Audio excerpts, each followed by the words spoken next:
Assalamualaikum warahmatullahi wabarakatuh. Kami dari kelompok 8 akan menjelaskan materi tentang interpretasi hasil analisis dan laporan penelitian.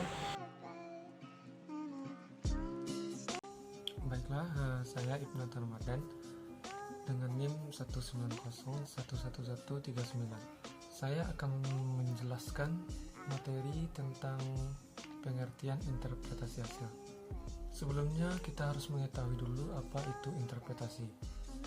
Dalam Kamus Besar Bahasa Indonesia, interpretasi diartikan sebagai pemberian kesan, pendapat, tafsiran atau pandangan teoritis terhadap sesuatu.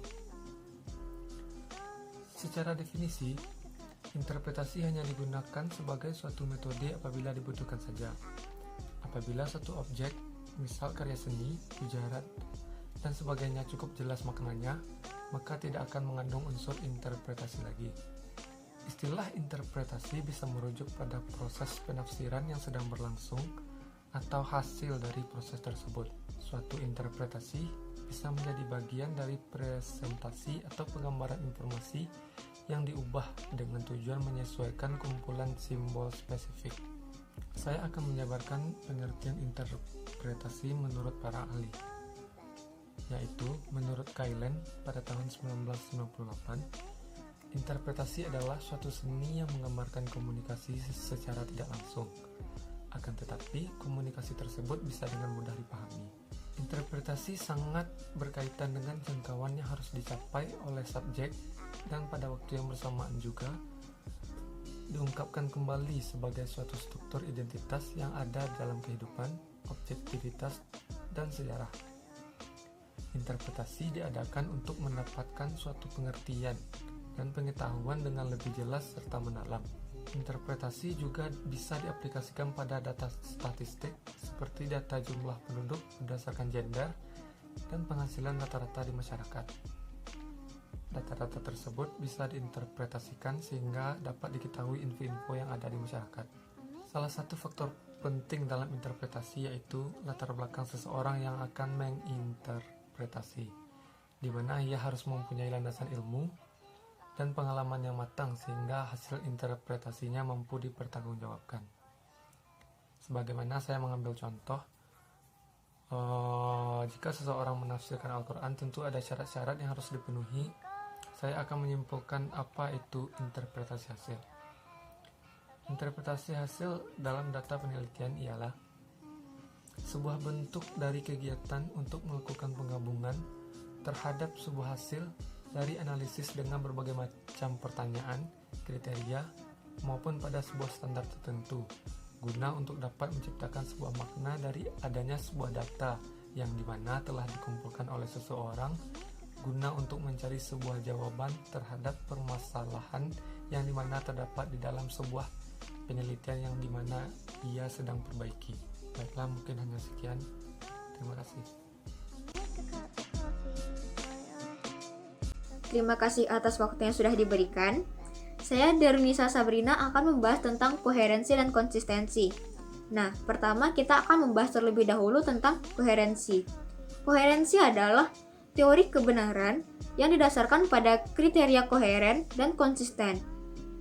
Nah, maksud kebenaran di sini adalah ketika suatu pernyataan dapat berhubungan secara jaringan komprehensif dan dapat diterima secara logis.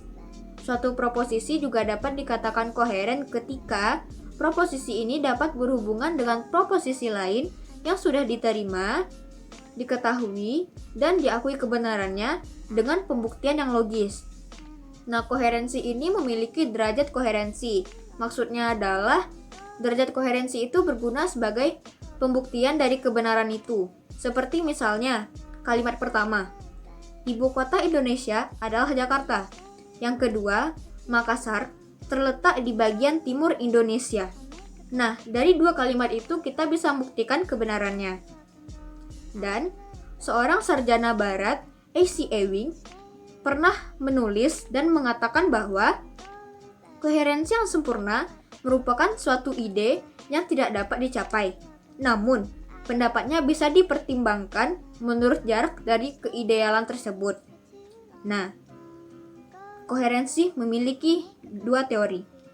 Yang pertama adalah pernyataan yang tidak berkesinambungan, maka tergolong kepada hal yang tidak benar atau salah. Dan yang kedua, ketika melakukan pengecekan kekoherensian, maka ketika kita tidak mendapat kerealitasan, maka itu tidak dikatakan koheren. Selanjutnya kita akan membahas tentang konsistensi. Prinsip dari konsistensi ini adalah menghendaki bahwa suatu kejadian harus dicatat dan dilaporkan persis sama seperti apa yang mereka lakukan. Nah, prinsip konsistensi ini adalah untuk meyakinkan sifat dapat diperbandingkan dengan pengaruh secara material dengan prinsip yang lain. Seperti misalnya pada bidang ekonomi. Ketika mereka melakukan transaksi, maka yang melakukan transaksi itu harus mencatat dan melaporkan sesuai persis sama seperti bagaimana ia melakukan transaksi tersebut. Nah, begitu pula pada penelitian psikologi, peneliti harus mencatat dan melaporkan sesuai dengan bagaimana prosedur yang ia lakukan untuk melakukan penelitian tersebut. Nah, pengertian lain juga menyebutkan bahwa theory of consistence atau teori konsistensi ini memandang bahwa kebenaran adalah kesesuaian antara suatu pernyataan dengan pernyataan yang lain, yang lebih dulu sudah diketahui, diterima, dan diakui kebenarannya. Singkatnya, konsistensi ini bisa kita artikan dengan tindakan yang sama dan dilakukan berulang kali agar lebih akurat. Dan konsistensi ini tidak dapat berubah, dan jika berubah, maka namanya sudah tidak konsisten lagi. Sekian dari saya, terima kasih. Assalamualaikum warahmatullahi wabarakatuh. Perkenalkan, nama saya Al-Hudasdi, NIM 190111334. Saya akan melanjutkan materi yaitu tentang perspektif yang sistemik dan holistik. Dalam ilmu sosial dikenal dua paradigma besar yang mendasari perkembangannya, yaitu paradigma positifik dan paradigma interpretif. Paradigma positifik menyatakan bahwa ilmu didasarkan pada hukum-hukum dan prosedur-prosedur baku. Sedangkan paradigma interpretif menyatakan bahwa pengetahuan dan pemikiran awam berisikan arti atau makna yang diberikan individu terhadap pengalaman dari kehidupan sehari-hari. Positifnya melihat penelitian sebagai langkah instrumental. Penelitian dianggap sebagai alat untuk mempelajari peristiwa sosial dan menemukan interkoneksi di dalamnya. Sedangkan dalam pandangan interpretif, penelitian dilakukan untuk mengembangkan pemahaman. Dari pemahaman inilah maka muncul penelitian kualitatif. Menurut Creswell, penelitian kualitatif merupakan metode-metode untuk mengeksplorasi dan memahami makna yang sejumlah individu atau orang dianggap berasal dari masalah sosial atau kemanusiaan. Penelitian kualitatif menampilkan data dalam bentuk angka, sementara itu penelitian kualitatif menghasilkan dan mengolah data yang sifatnya deskriptif. Secara umum, pendekatan kualitatif memiliki ciri-ciri sebagai berikut. Pertama yaitu studi dalam situasi alamiah. Desain penelitian kualitatif bersifat ilmiah, artinya penelitian tidak berusaha untuk memanipulasi setting penelitian, melainkan melakukan studi terhadap suatu fenomena dalam situasi sebenarnya di mana fenomena itu ada. Yang kedua yaitu analisis induktif. Dikatakan analisis induktif karena peneliti tidak membatasi penelitian pada upaya penerimaan atau menolak dugaan-dugaannya, melainkan mencoba memahami situasi sesuai dengan apa adanya. Patton mengatakan analisis induktif dimulai dengan observasi khusus, yang memunculkan tema-tema, kategori-kategori, dan pola hubungan di antara kategori-kategori tersebut. Ketiga yaitu kontak personal langsung. Aktivitas sentral dari penelitian kualitatif adalah kegiatan lapangan. Mengembangkan kegiatan lapangan ini berarti mengembangkan hubungan personal langsung dengan orang yang akan diteliti. Yang keempat yaitu perspektif holistik.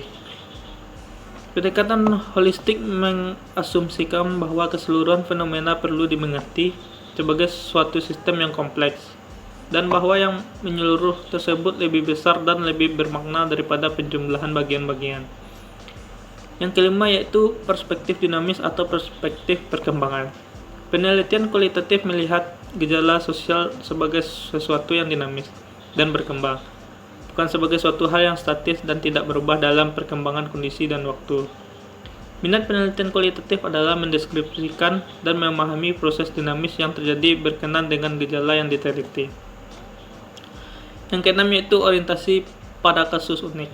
Penelitian kualitatif yang baik akan menampilkan kedalaman yang detail, karena fokusnya memang menyelidiki yang mendalam pada sejumlah kasus kecil.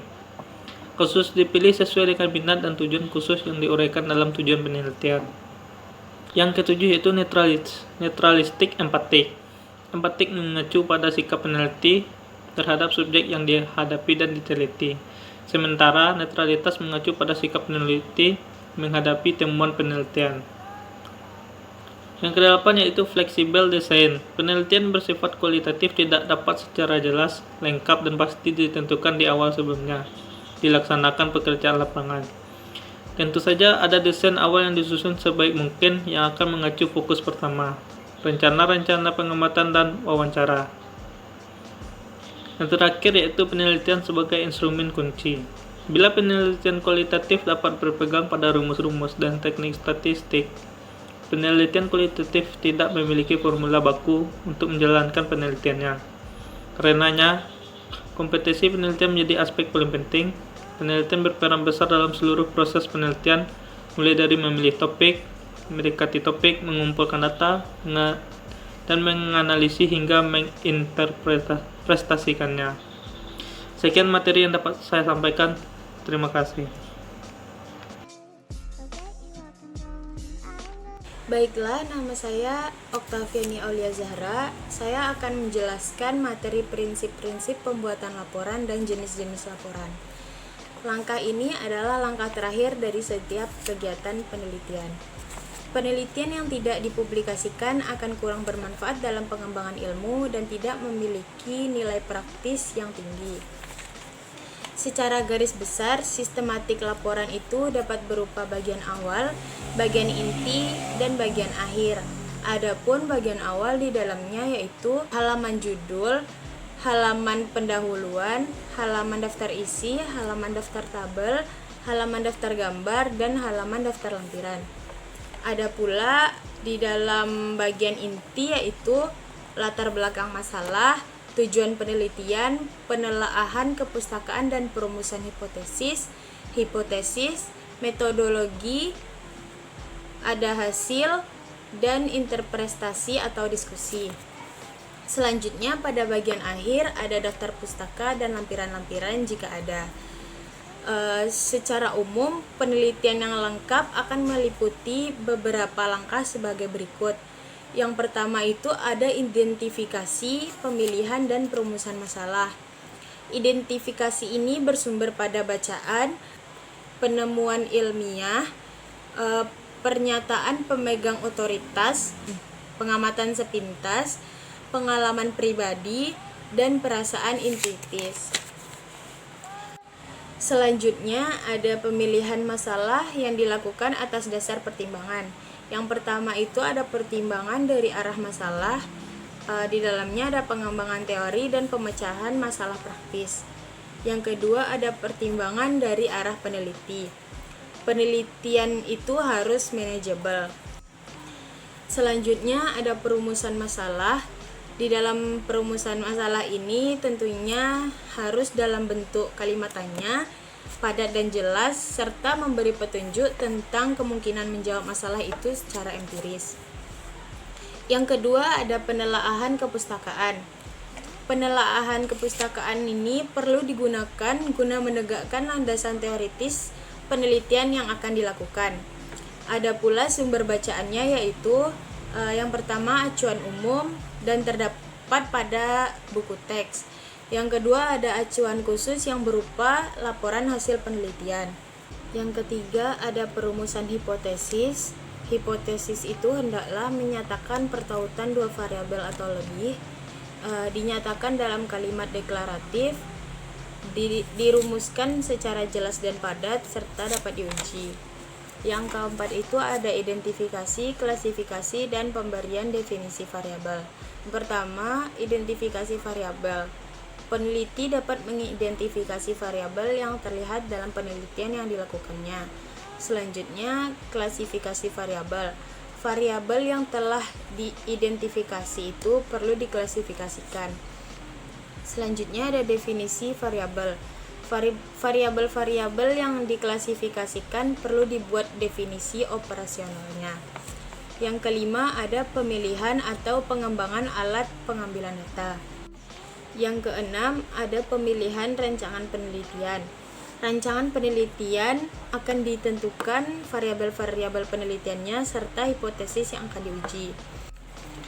Yang ketujuh ada penentuan sampel. Tujuannya adalah mempertimbangkan sampel agar diperoleh sampel presentatif bagi populasinya. Dalam hal ini ada 4 parameter yang berpengaruh. Yang pertama ada variabel populasi, yang kedua besar sampel, yang ketiga teknik penentuan sampel, dan yang terakhir kecermatan memasukkan ciri-ciri populasi ke dalam sampel. Yang kedelapan ada pengumpulan data. Ini berpengaruh terhadap kualitas data. Maka dari itu kita harus melakukan dan mengikuti secara tertib. Yang kesembilan ada pengolahan dan analisis data. Pengolahan dan analisis data mempunyai syarat-syarat dan teknik-teknik tertentu. Syarat-syarat itu harus digunakan secara baik agar hasil pengolahan dan analisis seperti yang diharapkan. Yang ke-10 adalah interpretasi hasil analisis. Cendekiawan seseorang nampak pada bagaimana ia menginterpretasikan hasil penelitiannya. Dan yang terakhir ada menyusun laporan. Pada umumnya, masing-masing disiplin dalam menetapkan format penyusun laporan. Sekian materi yang kami sampaikan. Maaf jika ada salah-salah kata. Assalamualaikum warahmatullahi wabarakatuh.